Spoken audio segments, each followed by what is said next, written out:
شروع اللہ کا نام لے کر جو بڑا مہربان نہایت رحم والا ہے۔ ستارے کی قسم جب غائب ہونے لگے کہ تمہارے رفیق یعنی ہمارے نبی نہ رستہ بھولے ہیں نہ بھٹکے ہیں اور نہ یہ خواہش نفس سے کچھ بولتے ہیں۔ یہ قرآن تو ایک وحی ہے جو ان کی طرف بھیجی جاتی ہے، ان کو نہایت قوت والے نے سکھایا یعنی جبرائیل نے جو طاقتور ہیں۔ پھر وہ پوری طرح بیٹھے جبکہ وہ آسمان کے اونچے کنارے پر تھے، پھر وہ قریب ہوئے، پھر مزید نیچے آ گئے تو وہ 2 کمان کے فاصلے پر ہو گئے یا اس سے بھی کم۔ پھر اللہ نے اپنے بندے کی طرف جو حکم بھیجا سو بھیجا۔ جو کچھ انہوں نے دیکھا ان کے دل نے اس کو جھوٹ نہ جانا۔ کیا جو کچھ وہ دیکھتے ہیں تم اس میں ان سے جھگڑتے ہو؟ اور انہوں نے اس کو یعنی جبرائیل کو ایک اور بار بھی اترتے دیکھا ہے سدرۃ المنتہا کے پاس۔ اسی کے پاس ہمیشہ رہنے کی بہشت ہے، جبکہ اس بیری پر چھا رہا تھا جو چھا رہا تھا۔ ان کی آنکھ نہ تو اور طرف مائل ہوئی اور نہ حد سے آگے بڑھی۔ انہوں نے اپنے پروردگار کی قدرت کی بہت ہی بڑی بڑی نشانیاں دیکھی۔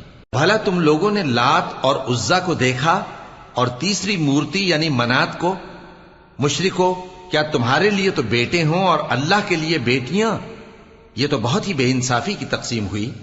وہ تو صرف نام ہی نام ہے جو تم نے اور تمہارے باپ دادا نے رکھ لیے ہیں، اللہ نے تو ان کی کوئی سند نازل نہیں کی۔ یہ لوگ محض خیال و گمان اور خواہشات نفس کے پیچھے چل رہے ہیں، حالانکہ ان کے پروردگار کی طرف سے ان کے پاس ہدایت آ چکی ہے۔ کیا جس چیز کی انسان آرزو کرتا ہے وہ اسے ضرور ملتی ہے؟ سو آخرت اور دنیا تو اللہ ہی کے ہاتھ میں ہے۔ اور آسمانوں میں بہت سے فرشتے ہیں جن کی سفارش کچھ بھی فائدہ نہیں دیتی مگر اس وقت کہ اللہ جس کے لیے چاہے اجازت بخشے اور سفارش پسند بھی کرے۔ جو لوگ آخرت پر ایمان نہیں لاتے وہ فرشتوں کو لڑکیوں کے نام سے موسوم کرتے ہیں، حالانکہ ان کو اس کی کچھ خبر نہیں۔ وہ صرف خیال و گمان پر چلتے ہیں، جبکہ خیال و گمان حق کے مقابلے میں کچھ کام نہیں آتا۔ تو جو ہماری یاد سے روگردانی کرے اور صرف دنیا ہی کی زندگی کا خواہاں ہو، اس سے تم بھی منہ پھیر لو۔ ان کے علم کی یہی انتہا ہے۔ تمہارا پروردگار اس کو بھی خوب جانتا ہے جو اس کے رستے سے بھٹک گیا، اور اس سے بھی خوب واقف ہے جو رستے پر چلا۔ اور جو کچھ آسمانوں میں ہے اور جو کچھ زمین میں ہے سب اللہ ہی کا ہے، اور اس نے خلقت کو اس لیے پیدا کیا ہے کہ جن لوگوں نے برے کام کیے ان کو ان کے اعمال کا بدلہ دے، اور جنہوں نے نیکیاں کی ان کو نیک بدلہ دے۔ جو صغیرہ گناہوں کے سوا بڑے بڑے گناہوں اور بے حیائی کی باتوں سے اجتناب کرتے ہیں، بے شک تمہارا پروردگار بڑی بخشش والا ہے۔ وہ تم کو خوب جانتا ہے۔ جب اس نے تم کو مٹی سے پیدا کیا اور جب تم اپنی ماؤں کے پیٹ میں بچے تھے تو اپنے آپ کو پاک صاف نہ جتاؤ۔ جو پرہیزگار ہے وہ اس سے خوب واقف ہے۔ بھلا تم نے اس شخص کو دیکھا جس نے منہ پھیر لیا اور تھوڑا سا دیا پھر ہاتھ روک لیا؟ کیا اس کے پاس غیب کا علم ہے کہ وہ اسے دیکھ رہا ہے؟ کیا جو باتیں موسیٰ کے صحیفوں میں ہیں ان کی اس کو خبر نہیں پہنچی؟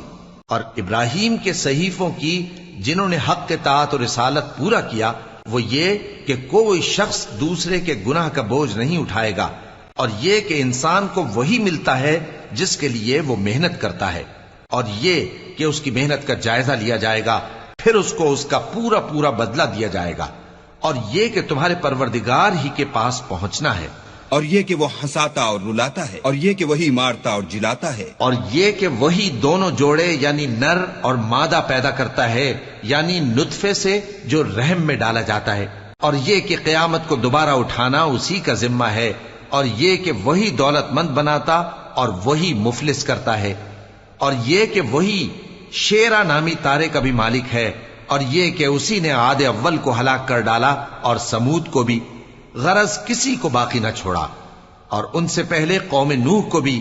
کچھ شک نہیں کہ وہ لوگ بڑے ہی ظالم اور بڑے ہی سرکش تھے، اور اسی نے الٹی ہوئی بستیوں کو دے پٹکا، پھر ان پر جو چیز چھا گئی سو چھا گئی۔